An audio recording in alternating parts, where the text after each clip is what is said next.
Hello, students. My name is Shesi George, your professional accounting teacher. Before you continue with this video, please subscribe to my YouTube channel, The Georgian Theory Concepts. Thank you. All right, let's get started. In this video, we are going to look at the concept of demand function by using this simple question as illustration. All right, now let's quickly run through this question. If 40 units of QA was bought when the price was 1,200 and 60 units when the price was 800 per unit, okay, required, obtain the demand function.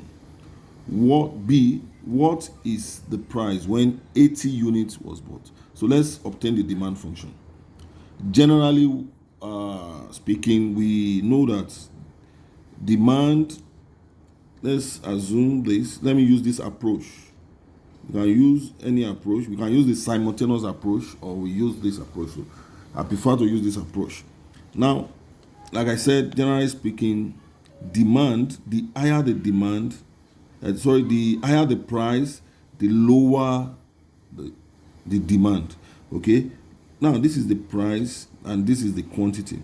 Now, let's assume that this is 120. When the price is 120, our demand is as low as 40. All right. Then what is the coordinates of this? So the coordinates here, we have 40. Then we have 1,002. This is the coordinate of these points.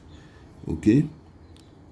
Now, when the price drops to say 800 naira, the demand increases, say to 60, according to the question.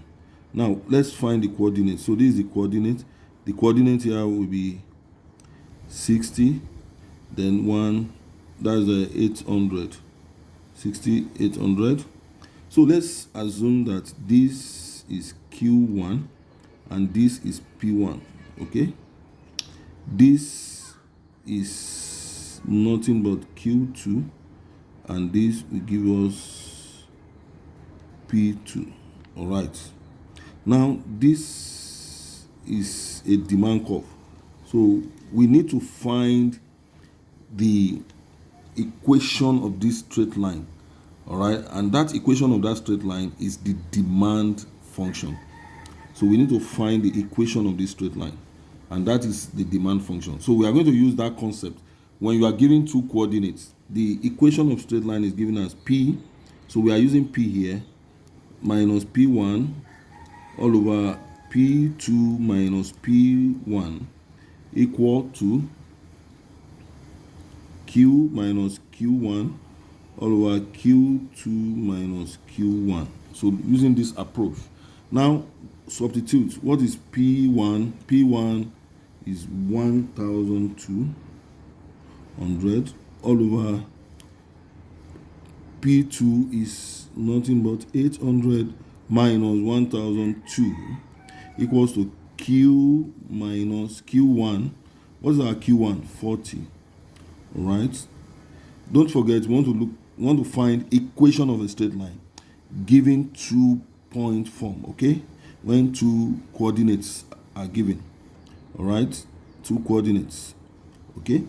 Now Q2 is 60 while Q1 is 40.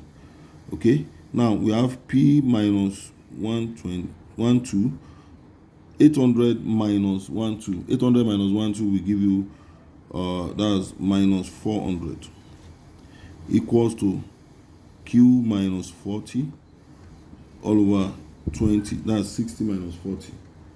All right. Then we can cross multiply.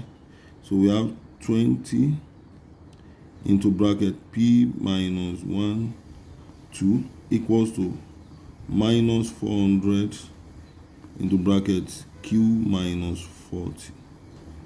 So when you open the brackets, class, when you open the brackets, all right, let's open the brackets. So when you open the brackets, we have 20 into bracket P. Okay, sorry, that's open the bracket, 20p minus 20 multiplied by this, that's 24,000, equals to minus 400q, that is plus 16,000. All right.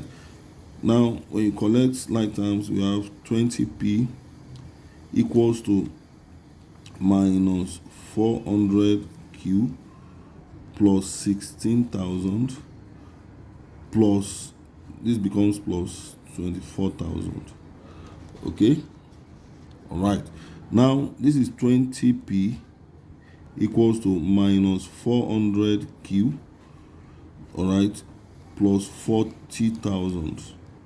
Now, to make p the subject of the formula so that we can obtain our demand function, let's divide through by 20. You can divide through by 20, divide through by 20.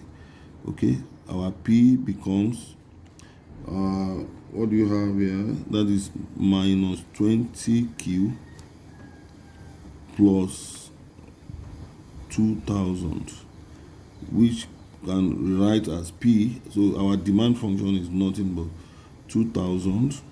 That is, if this one comes and bring this one, minus 20q. So that is our demand function.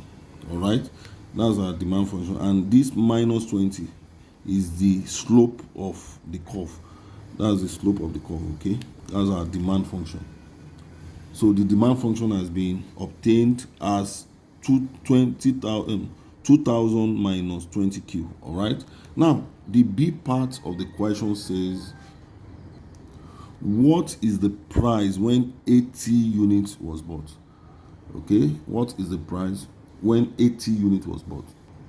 So for the B part, they said, what is P when Q is 80 units? So all we need to do is to substitute from this demand function. So we substitute. So our P equals to 2,000 minus 20 into brackets 80. Okay, so our P is 2,000 minus, when you multiply together, it gives you 1,006. So our price is 400. So the price is now 400. All right, 400. You will see that as the price reduces, what happened to Q? So when you look at this very well, when you look at this analysis, we have the price, we have the quantity demanded.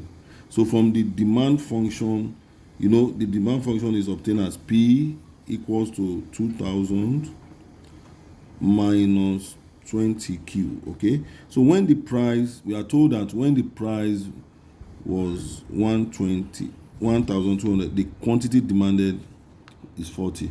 When the price come down to 800, the quantity demanded increases. Okay, when the price come down to 400, according to the demand function, now the quantity increases further.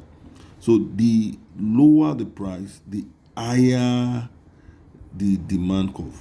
The lower the price, the higher the demand curve. So that is a negative correlation. All right, so demand curve can be used to predict the price of products. All right, the price of products. Okay, so that's an approach. There are other approaches, but this is the approach I want to lecture here.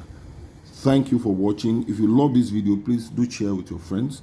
For students that want to write ATS2, that is under business mathematics. Okay, you'll find it very useful for other students in the finance departments. Thank you. Bye.